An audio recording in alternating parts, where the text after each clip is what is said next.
Oui, bonjour tout le monde. En cette période si complexe et si incertaine, où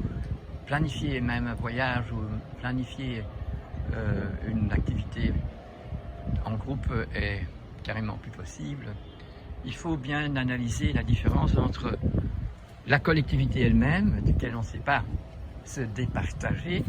et l'individu que nous sommes chacun pour soi, et qui doit prendre une conscience augmentée,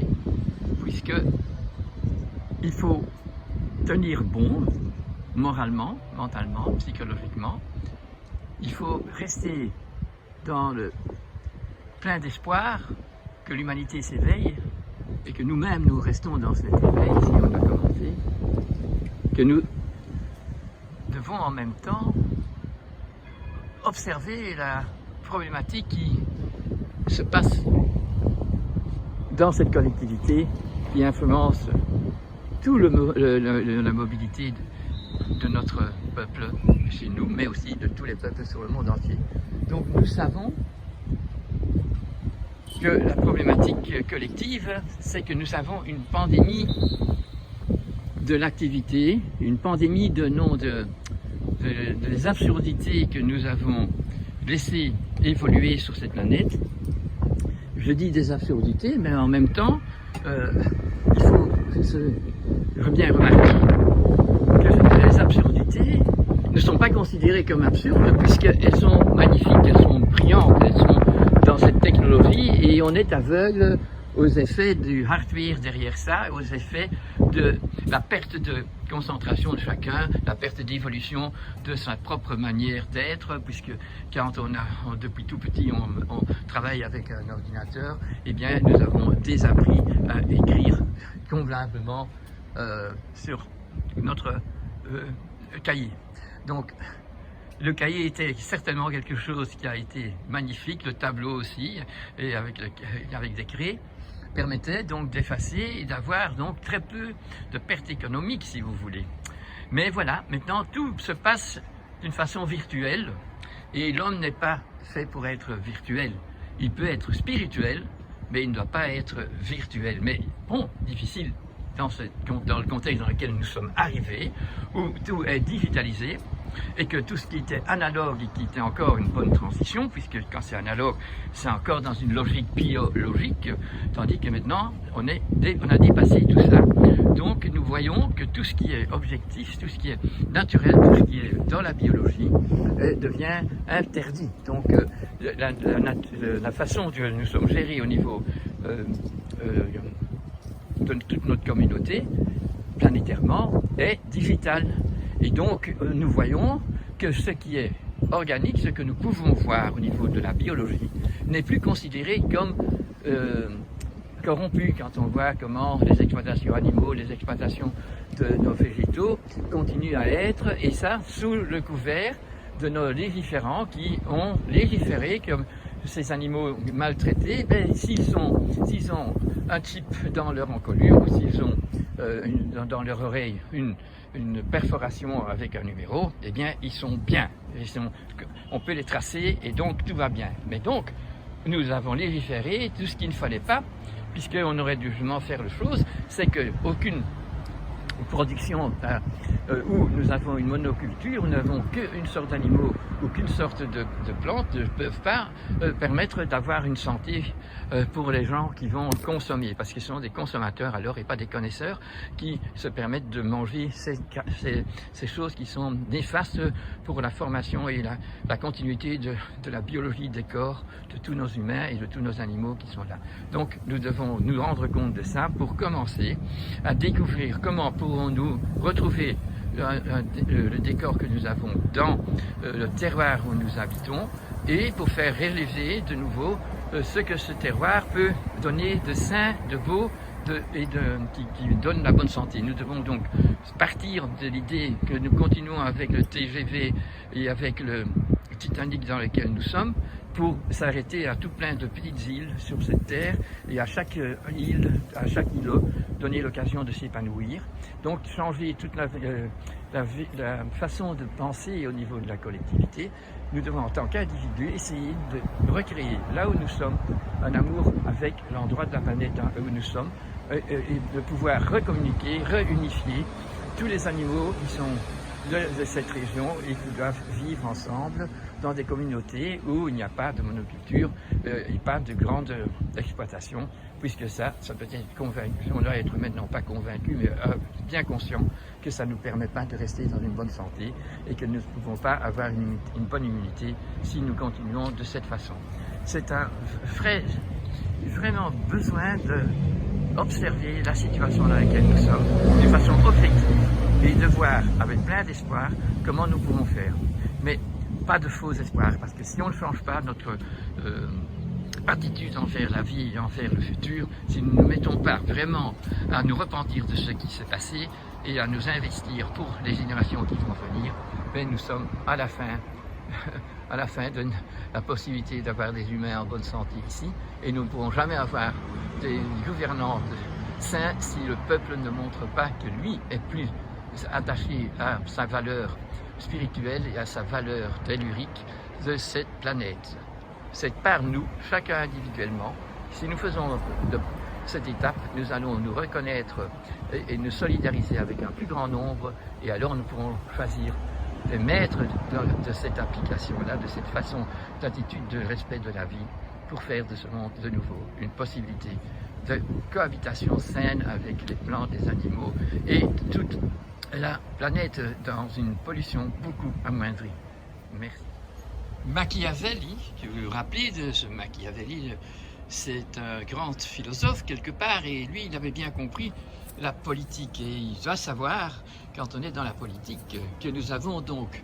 nos gouvernants, nos gouverneurs, nos chefs dans n'importe quel cadre qui est pyramidal, qu'ils sont au fait un parti qui est contre le peuple. Parce qu'ils veulent que le peuple soit soumis, ils obéissent les yeux fermés, et vous le voyez, qu'ils prennent de plus en plus d'audace, sans scrupule, de bien montrer qu'ils ne sont pas pour les citoyens, qu'ils ne sont pas co-citoyens. Et ça se voit aujourd'hui d'une façon très forte. Les vrais politiciens devraient être des gens qui ont du caractère et qui savent que on ne sait pas devenir un bon maître si on n'a pas du cran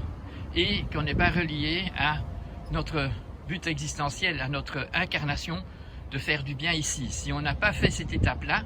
on se laisse emporter par son grand égoïsme, cette force, cette recherche de la force, et pas par le fait de trouver un moyen pour pouvoir être vu d'en haut, vu comme quelqu'un de haut par le peuple, puisqu'on se rend compte que cette personne ou ces personnes sont vraiment dans une vue absolument de soutien, de compassion et de compréhension. Voilà, c'est ça que nous devons savoir, c'est que pour devenir politicien et pour avoir une bonne place de politicien, il faut oser aller et se montrer parfois très dur, mais très dur envers soi-même bien sûr, puisque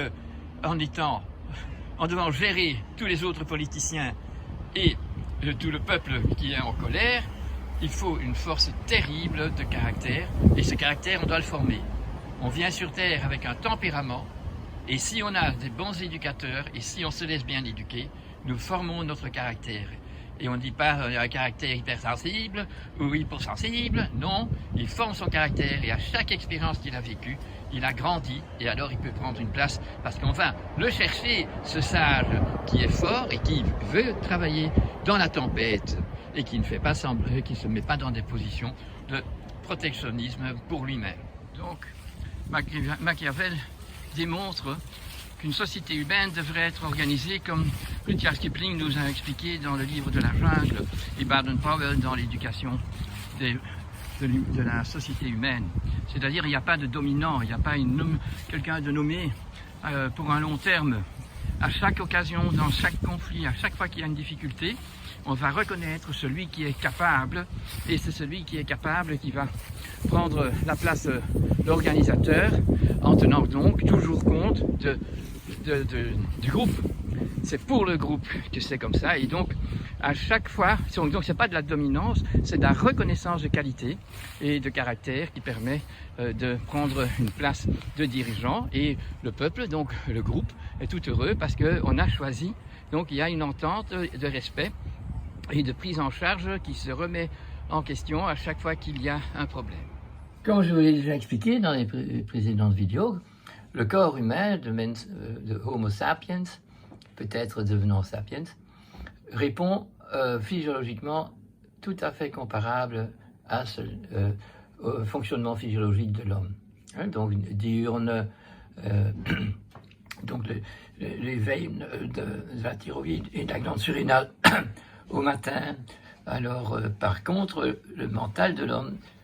correspond au chat. Donc la vie morale du groupe,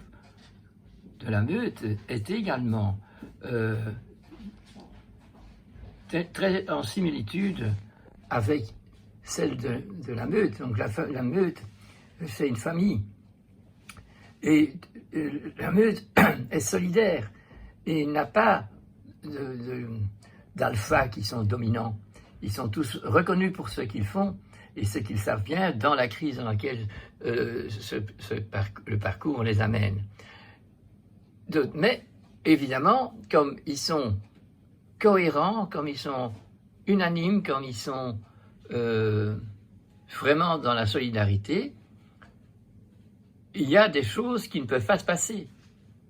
Si un loup, puisque nous sommes encore dans le sauvage, si un loup déserte, il sait qu'il ne reviendra pas. Il ne sera pas accepté dans le groupe, puisqu'il a... Mais par contre, s'il a été envoyé spécial pour aller voir ce qui se passe de l'autre côté de la montagne, eh on va l'attendre avec beaucoup d'affection. Et si, dans une circonstance, il y a des graves pluies et que celui qui était le responsable gérant à un moment donné, eh bien, il va faire la révérence et dire non, c'est l'autre qui va reprendre le flambeau, puisque lui, on le reconnaît pour ses capacités de gestion dans les cas difficiles s'il y a trop d'eau. Et pour toutes les circonstances, il y a la possibilité de changer de chef, parce que le chef n'est pas un chef qui domine, c'est celui qui est reconnu par le groupe. Donc il a une autorité pour la problématique qu'il faut réparer ou qu'il faut surmonter. Ça ne se passe plus dans notre système pyramidal et qui en plus est devenu planétaire et où il n'y a que des disputes, il n'y a que des guerres, il n'y a que des conflits et il n'y a pas une unité. Et l'unité, on ne peut la faire que si à chaque individu, dans le chat qu'il est, dans sa mental qu'il est, reste humble et désire connaître, reconnaître, apprendre de ceux qui connaissent. Et donc, ils ne se prennent pas dans l'évidence d'être, évidemment, ceux qui sont les bons ministres ou les bons chefs. Non. La reconnaissance vient du groupe et de la capacité de réparer les problèmes.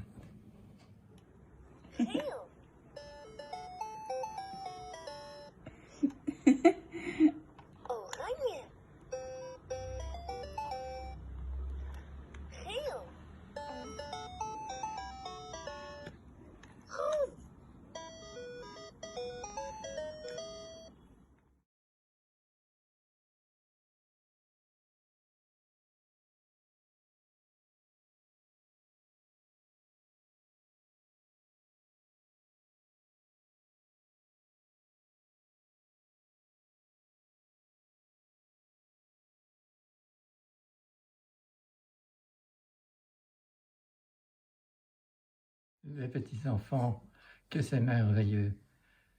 Luca, Sienna, Alexander.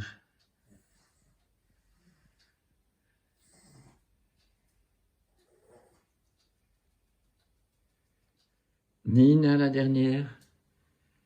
Zoé,